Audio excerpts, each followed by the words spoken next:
La Fédération internationale de football menace de suspendre les équipes françaises de toute compétition internationale. La FIFA trouve que les responsables français du football tardent décidément beaucoup trop à prendre des sanctions dans l'affaire Valenciennes-OM.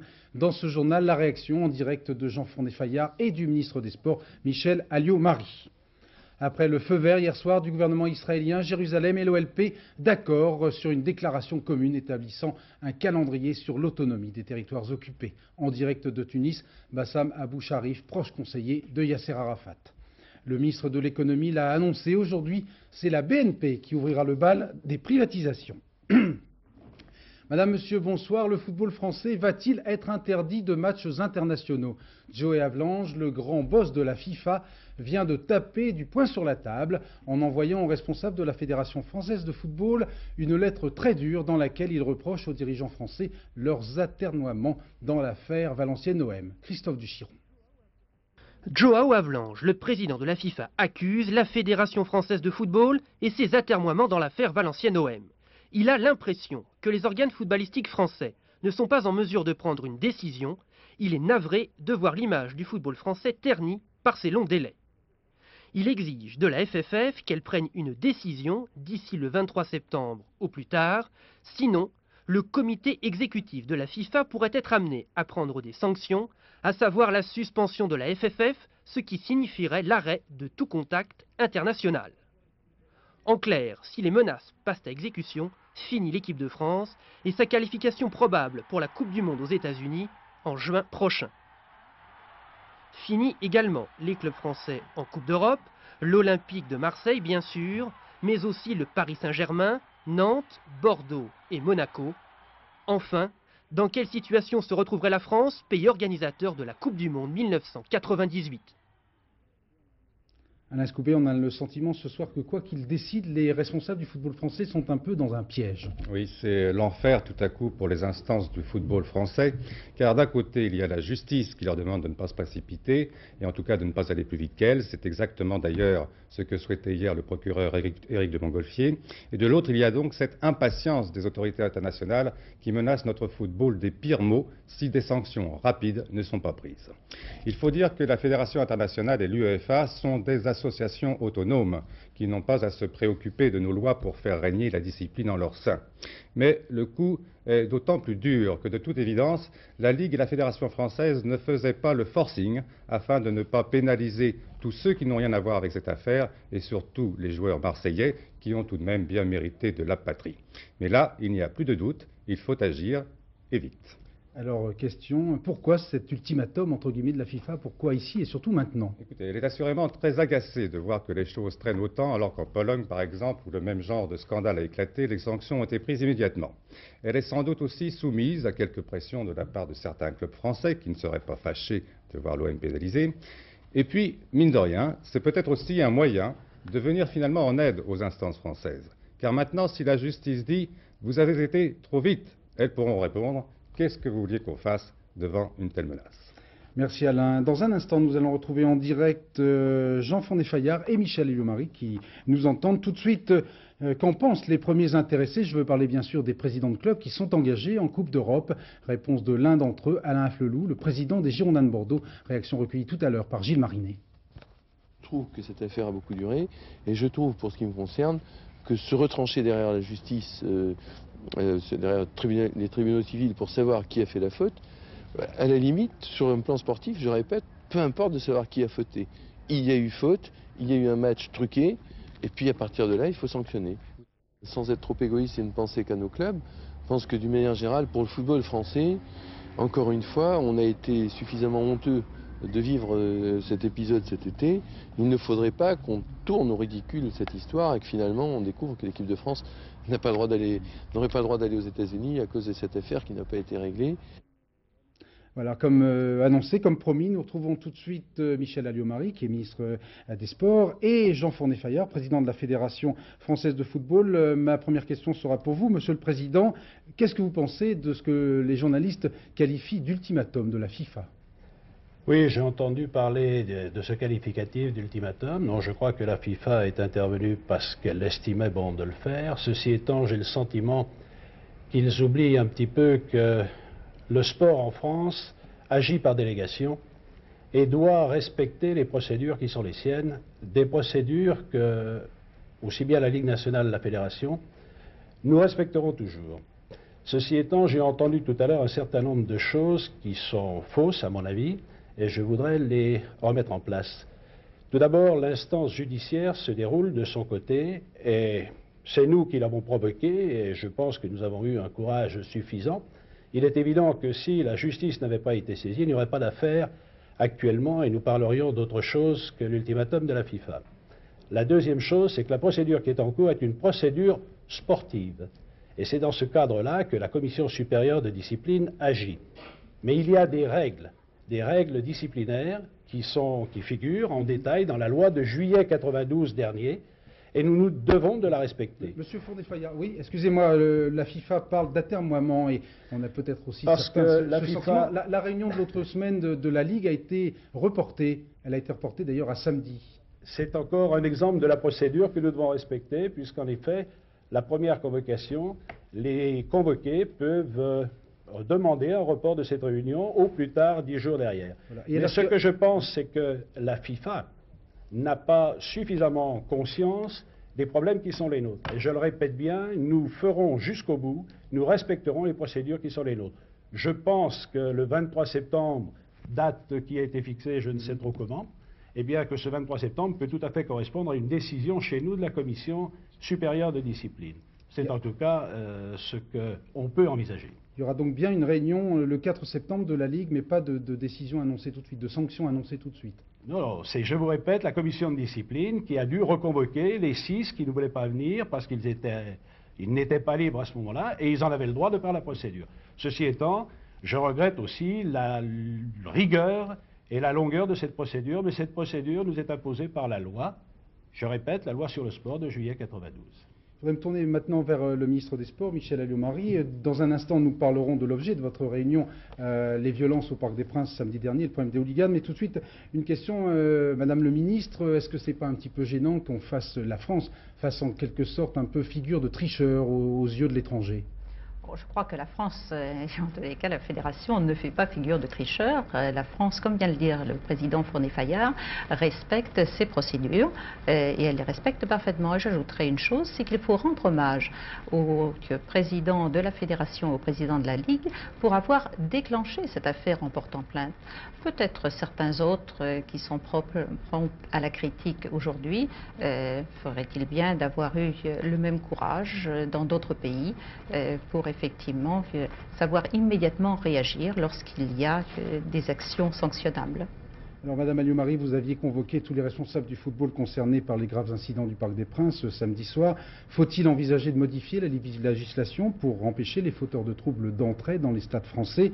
Ce matin, sur l'antenne d'Europe numéro 1, Charles Pasqua s'est déclaré plutôt dubitatif sur l'efficacité d'une loi anti-casseurs ou anti-hooligan. Alors, est-ce que vous avez progressé dans la discussion? Absolument. Je crois qu'il s'agit là d'un phénomène qui n'est pas spécifique à la France, qui n'est pas nouveau d'ailleurs, et qui est un phénomène extrêmement complexe dans la mesure où il intègre des problèmes de foule. Ce que nous cherchons, c'est, loin de toute opération médiatique, de prendre les mesures qui soient les plus efficaces possibles contre la violence dans les stades. Alors certaines de ces mesures sont matérielles, peuvent être prises à très court terme. D'autre part, il peut y avoir des mesures qui sont aujourd'hui empêchées par des législations trop restrictives et qui n'avaient pas envisagé ce type de situation. Donc nous prenons des mesures dans tous les domaines, qu'ils soient matériels ou qu'ils soient juridiques. Alors c'est ainsi que, si vous permettez, dès demain, à très court terme, et pour protéger les prochains matchs, des mesures seront présentées par le préfet Massani à la suite de la réunion qu'il organise.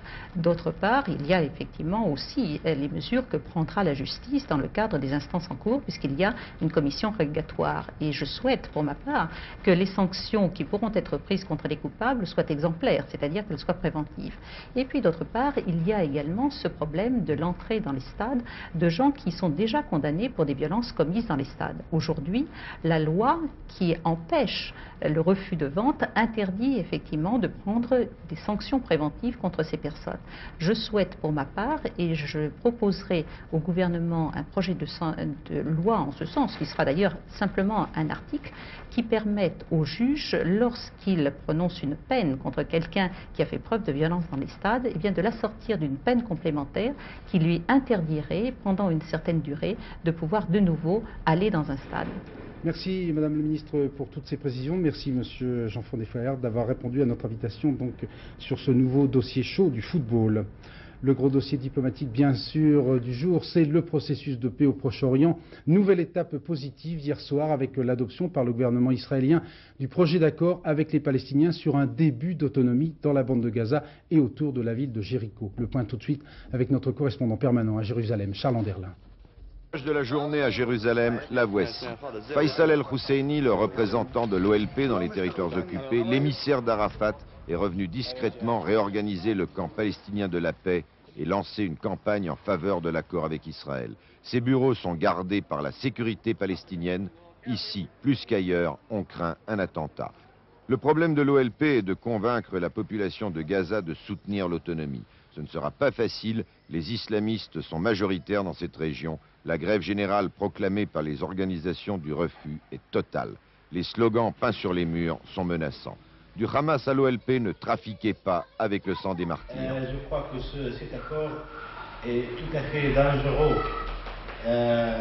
car ça peut entraîner un certain conflit interpalestinien. Pour contrer les islamistes, l'OLP voudrait investir ici des centaines de millions de dollars. Faiz Abourahmeh, un proche d'Arafat, est candidat à la mairie de Gaza. Les partisans de l'OLP, dit-il, savent que cette autonomie ne sera qu'une étape intermédiaire. C'est encore peu, mais la suite viendra. L'avenir du processus de paix se jouera donc ici, dans ces camps de réfugiés. L'accord négocié secrètement en Norvège et qui devrait être paraphé solennellement à Washington très prochainement. En principe, cet accord prévoit 5 étapes précisant l'évolution du statut des territoires occupés. Détail avec Philippe Rochaud. Yasser Arafat, le chef de l'OLP, expliquait lui-même ce matin l'accord avec Israël aux côtés du président égyptien Moubarak, dont le pays a déjà signé la paix avec l'État hébreu. Un accord qui porte le titre anodin de déclaration de principe et comporte seulement 7 pages.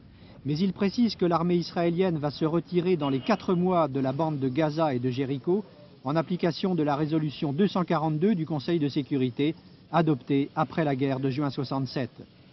La bande de Gaza, où la guerre des pierres contre l'occupant israélien dure depuis 10 ans, serait ainsi contrôlée par une police palestinienne que l'OLP mettrait sur pied et qui remplacerait donc l'armée israélienne. L'OLP se chargerait également de la justice, de la santé, de l'éducation. C'est l'organisation d'Arafat qui va gérer l'autonomie des territoires. Jéricho en Cisjordanie deviendrait aussi territoire autonome et accueillerait le Conseil national, le Parlement palestinien. Des élections auraient lieu dans les 9 mois et le drapeau de la Palestine pourra flotter sur les territoires. Les 250 000 colons juifs installés en Cisjordanie et à Gaza continueront dans un premier temps d'être protégés par l'armée israélienne. Pendant la période transitoire de 5 ans qui va suivre, les centaines de milliers de réfugiés de la guerre de 67, établis comme ici en Jordanie, au Liban ou en Syrie, pourront faire valoir leur droit au retour. Dans les 2 ans s'ouvrirait la négociation sur le statut définitif des territoires occupés, avec à la clé celui de Jérusalem. En attendant, le pouvoir palestinien sera limité, car Israël gardera la haute main sur la sécurité et les affaires étrangères. En direct avec nous de Tunis, l'un des très proches conseillers politiques de Yasser Arafat, Bassam Aboussari. Bonsoir monsieur. Shimon Peres a déclaré hier qu'Israël était prêt à reconnaître l'OLP dès que la centrale palestinienne aura renoncé au terrorisme, renoncé à l'article 9 et 19 de la charte de l'OLP qui prévoit la poursuite de la lutte armée et qui affirme que l'établissement de l'État d'Israël est entièrement illégal. Alors je sais bien que M. Arafat a dit à Paris, précisément en 89, que cette charte était caduque, mais il semble que les Israéliens voudraient une abolition beaucoup plus solennelle, en bonne et due forme. Est-ce que vous êtes prêt à accéder à ce souhait?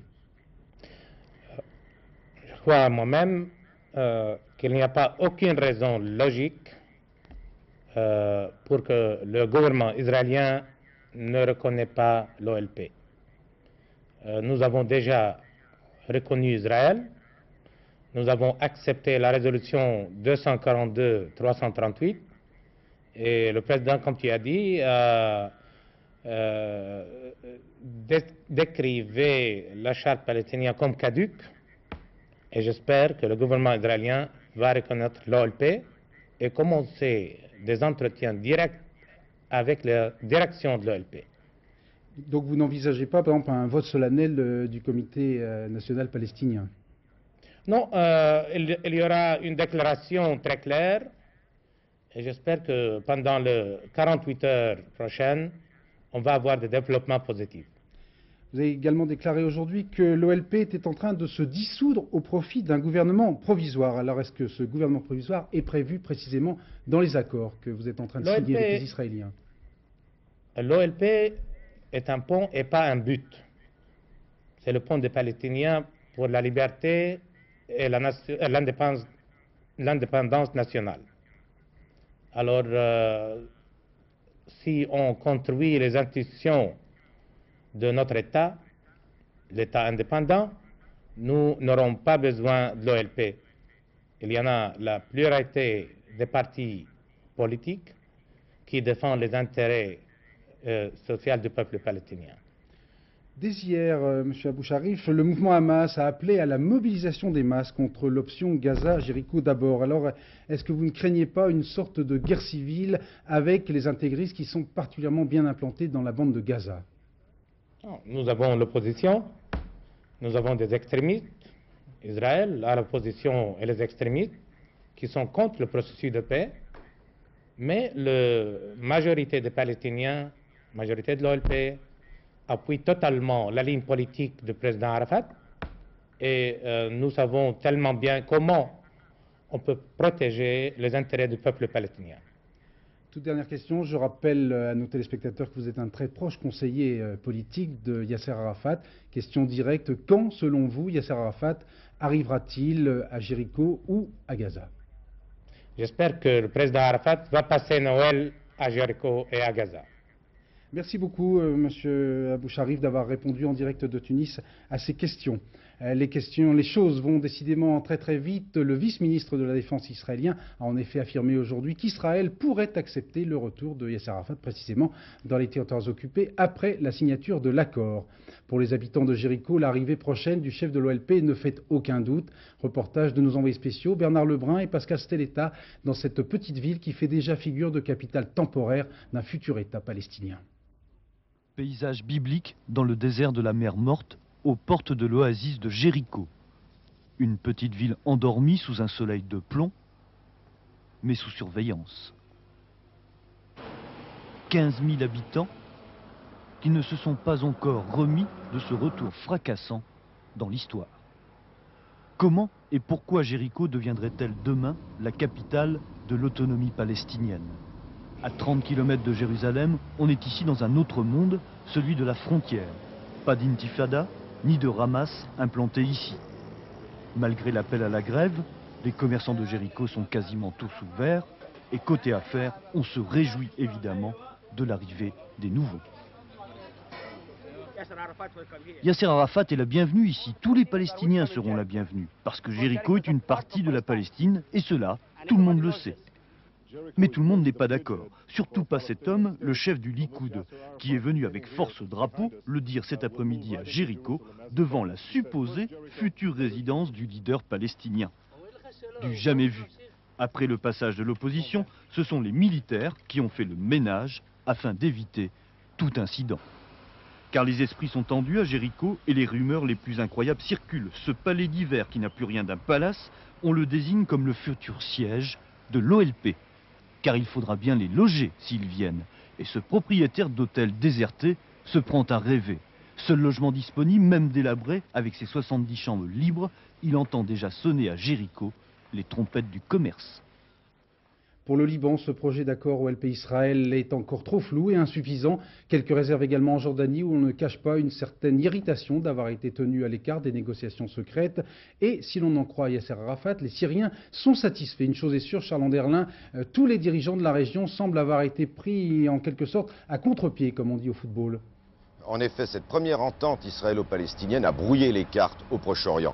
Depuis 1949, on dit que le problème palestinien est au centre du conflit israélo-arabe. Et puisque l'OLP et Israël négocient aujourd'hui directement, c'est toute la stratégie des partis arabes aux négociations de Washington qui est remise en question. On comprend la colère des Jordaniens, celle des Libanais. Ils n'ont pas été avertis des derniers développements par l'OLP. Bien sûr, il est curieux de voir Yitzhak Rabin et Yasser Arafat condamnés ensemble par certains commentateurs arabes. Cela dit, il faut attendre la suite des événements, être très prudent. Il faut attendre la signature formelle de l'accord et surtout les développements sur le terrain qui seront déterminants. Merci Charles Anderlin, vous étiez en direct de Jérusalem. La guerre en Bosnie avec, semble-t-il, des progrès sensibles à la conférence de Genève. Le gouvernement bosniaque, à majorité musulmane, et les Serbes de Bosnie sont en effet tombés d'accord sur un plan de paix en 5 points qui prévoit notamment un cessez-le-feu général entre les deux parties et un échange de prisonniers. L'actualité politique et sociale en France avec tout d'abord la colère des salariés de l'usine de Gemont dans le Nord, dépendant du groupe Framatome, qui pour la 2e journée consécutive ont bloqué les accès à leur usine pour protester contre un plan social qui prévoit près de 500 suppressions d'emplois dans cette entreprise qui compte 1300 salariés. Reportage Benoît Gadret. Des chaînes accrochées aux grilles d'entrée, des portes soudées, on ne rentre plus à Gemont Industrie. Ouvriers et ingénieurs stationnent devant l'usine, un tiers du personnel est licencié. Pour chacun, ça a été un coup dur, hein. Ouais, sûr. Ces gens-là ont l'art de préparer les gens psychologiquement, donc ce qui fait que je n'ai rien ressenti et que je suis resté assez calme, parce que ce n'est pas mon genre. Je suis plutôt assez brutal là. Gemont Industrie est connu dans le monde entier pour la fabrication de moteurs de sous-marins et d'énormes pompes pour centrales nucléaires. Récemment, le site a été repris par le groupe Framatome, racheté et à nouveau restructuré. Car en 10 ans à peine, l'effectif a été ramené de 3500 à 900 emplois. Il faut savoir que c'est le 9e plan social que nous subissons. Un tiers du personnel qui disparaît dans l'entreprise, c'est la mort de l'entreprise à moyen terme. On ne voit pas comment on va pouvoir refabriquer, reconstruire avec plus de 40% du personnel qui disparaît. De ces suppressions d'emplois, la vallée industrielle de la Sambre devra une nouvelle fois subir les conséquences. Dans ces communes du Nord, le taux de chômage dépasse les 25%. À Gemont, les uns sont licenciés, les autres craignent de l'être, alors sans grande illusion, ils occupent leur usine comme pour refuser la fatalité. La Bourse de Paris a terminé la séance de ce mardi sur un nouveau record pour la 4e séance consécutive, avec une hausse de l'indice CAC 40 d'1 demi-point. En une semaine, les actions ont gagné 4,38%, une hausse qui atteint 19,3% depuis le 1er janvier. Apparemment, les boursiers croient en une prochaine reprise, à l'image peut-être du ministre de l'économie qui promettait hier la sortie du tunnel au début de l'année prochaine. Pascal Colomer. Optimiste Edmond Alfandéry, un optimisme qu'il tire d'abord des chiffres du second trimestre. La croissance n'est toujours pas là, mais c'est mieux qu'au début de l'année où l'économie était franchement en récession. D'autres indicateurs abondent dans son sens. À l'étranger, les États-Unis sortent doucement de la crise, la Grande-Bretagne a déjà retrouvé la croissance. Les taux d'intérêt baissent, la bourse s'en réjouit, elle a battu un nouveau record aujourd'hui. Enfin, on ressent quelques frémissements dans l'immobilier et le bâtiment. Il faut dire que l'État y a injecté beaucoup d'argent depuis quelques mois, mais on ne peut encore parler de reprise. Au niveau des entreprises, nous avons encore les pires difficultés. Mais nous le savions. Nous savions que les mesures du plan logement ne rempliraient leur effet, ne donneraient leur effet qu'en 1994. Tout juste, pourrions-nous attendre, à fin 93, un arrêt de la dégradation. L'optimisme officiel a aussi un objectif, faire passer la pilule d'un 3e trimestre très maussade. Hausse de la CSG et des cotisations inédites, augmentation des taxes sur les carburants, le tabac et l'alcool, rien de bon pour la consommation. Le gouvernement a bien triplé l'allocation scolaire, mais ses effets ne se feront sentir que le temps d'une rentrée des classes. Il tente aussi de pousser les ménages par des incitations fiscales à consommer plus et épargner moins. Tâche difficile alors que le chômage, on le sait, va continuer d'augmenter dans les prochains mois et que les Français craignent de plus en plus pour leur avenir. Si l'on estime qu'il y aura une certaine croissance de la consommation, c'est à partir d'une baisse du taux d'épargne. C'est donc bien ce que l'on suppose. Et en tout cas, c'est ce qu'il faudrait que les ménages fassent. C'est peut-être pas ce qu'ils feront, mais c'est ce qu'il faudrait qu'ils fassent. Parce qu'il faut qu'ils aient en tête qu'il ne sert à rien d'épargner lorsqu'en face, il y a des entreprises qui n'ont pas envie d'investir. Alors, trop optimiste le ministre? Les experts parient bien sur une croissance en 94, mais d'un tout petit point seulement. Comme le dit l'un d'eux, la sortie du tunnel peut-être, mais certainement pas pour trouver le grand soleil et une route dégagée. BNP comme banque nouvellement privatisable. La commission ad hoc a en effet proposé au ministre de choisir la BNP pour ouvrir le bal des privatisations.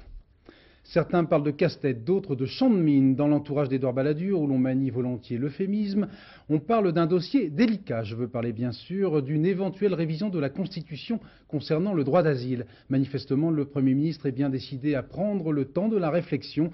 Pour Charles Pasqua, la réforme de la Constitution est inévitable. Silence radio du côté de Jacques Chirac, alors qu'Alain Juppé a peut-être vendu la mèche aujourd'hui en affirmant que des discussions sont en cours entre le Premier ministre et le Président de la République. Commentaire Nathalie Saint-Cric.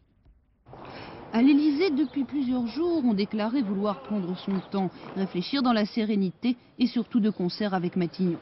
Édouard Balladur voulait aussi travailler posément et surtout négocier patiemment avec François Mitterrand, malgré l'impatience de Charles Pasqua et la pression du RPR. Mais aujourd'hui, Alain Juppé s'emballe, vend la mèche ou commet un faux pas. L'affaire est bouclée, dit-il, la révision de la Constitution aura bien lieu. Le Premier ministre, c'est un secret pour personne, a proposé au Président de la République un texte de révision de la Constitution dont il doit rediscuter avec lui demain, ça a été annoncé. Un peu expéditif Alain Juppé, en fait cet après-midi, Édouard Balladur faisait savoir qu'il désirait prendre encore et toujours le temps de la réflexion. Simple loi ou révision de la Constitution, la méthode n'était point encore arrêtée, la négociation avec l'Élysée non encore bouclée. On en parlera demain au Conseil des ministres, mais Édouard Balladur ne veut brusquer ni les événements ni François Mitterrand à propos de ce dossier dénommé Cactus à l'Élysée et pudiquement qualifié de délicat par Édouard Balladur. À noter la publication d'un sondage Globe Louis Harris qui va sans doute susciter beaucoup de commentaires dans les couloirs du RPR. Édouard Balladur serait en effet un meilleur présidentiable que Jacques Chirac, y compris chez les sympathisants du RPR. Précision avec Thierry.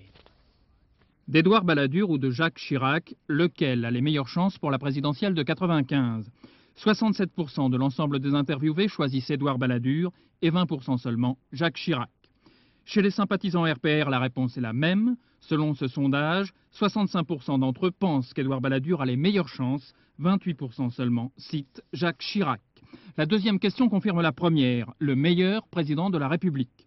Pour 62% de l'ensemble des interviewés, ce serait Édouard Balladur et 18% répondent Jacques Chirac.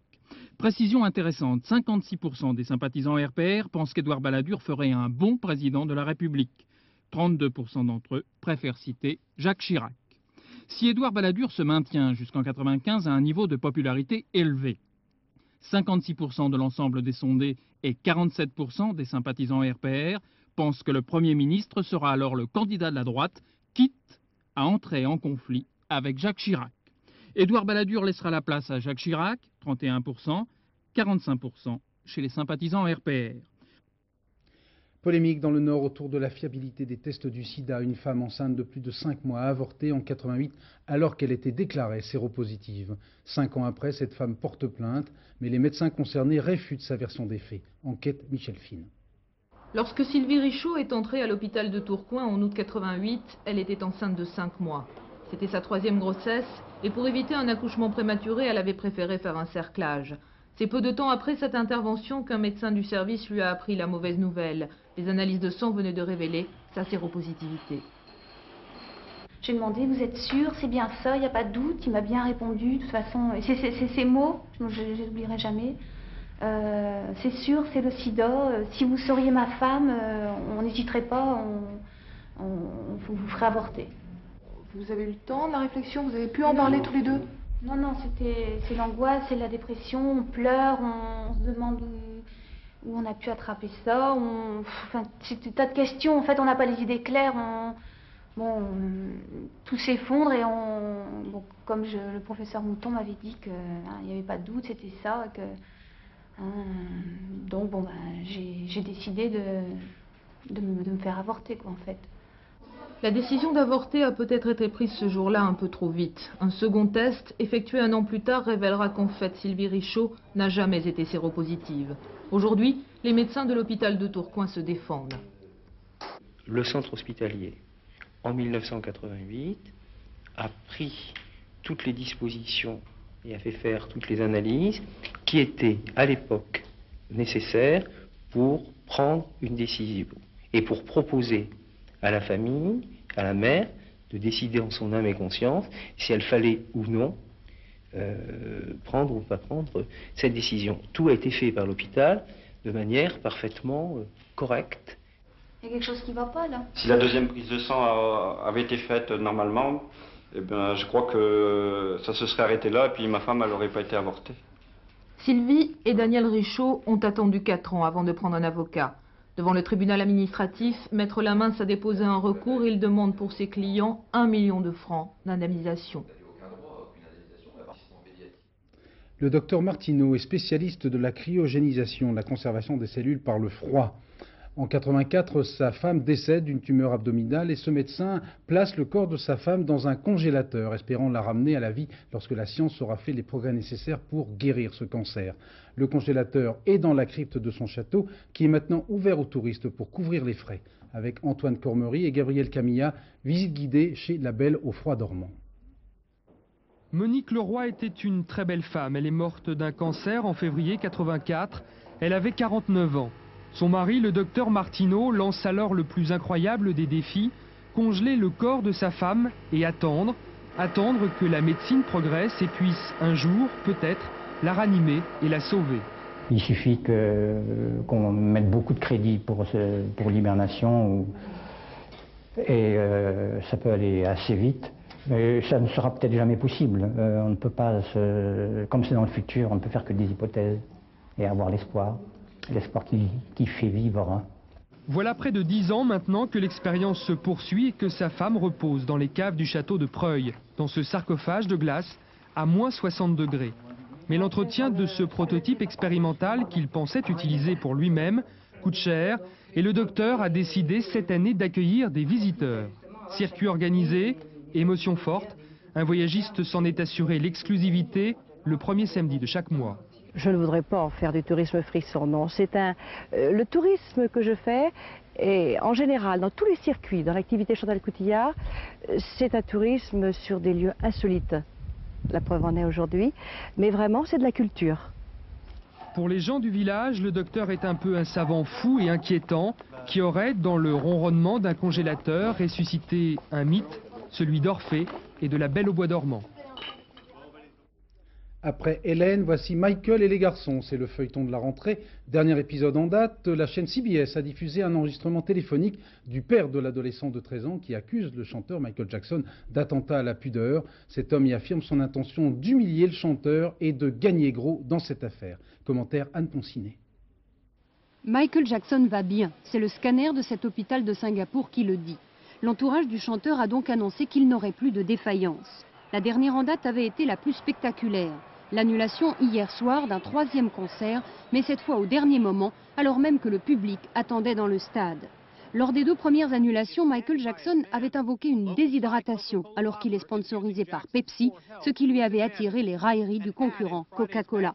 Cette fois, il s'agissait d'une migraine, d'où le scanner. Le chanteur refuse toujours de faire le lien entre ses troubles de santé et les accusations dont il est l'objet aux États-Unis. Mais chez lui, on se mobilise pour le défendre. Sa famille lui a réaffirmé son soutien lors d'une conférence de presse et Elizabeth Taylor est venue le retrouver à Singapour pour l'aider.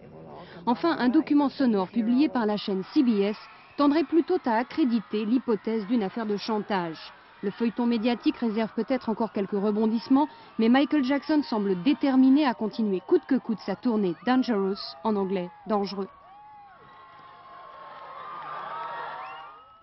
Après les tribulations d'un Belmondo en Chine, vous saurez vers 22h30 si Jane Birkin, Pierre Arditi et Frédéric Dard sont plutôt maîtres ou esclaves. Dernier journal avec une maîtresse femme, mais esclave de son travail, Catherine Sellac, vers 23h40. Demain, dans les 4 vérités, à 7h50, Gérard Leclerc recevra le ministre de la Communication, Alain Carignon. Dans un instant, la météo, signée Romeshko. Météo France nous promet un grand soleil pour demain, mais déjà hier, elle nous promettait une journée largement ensoleillée. C'est pas grave.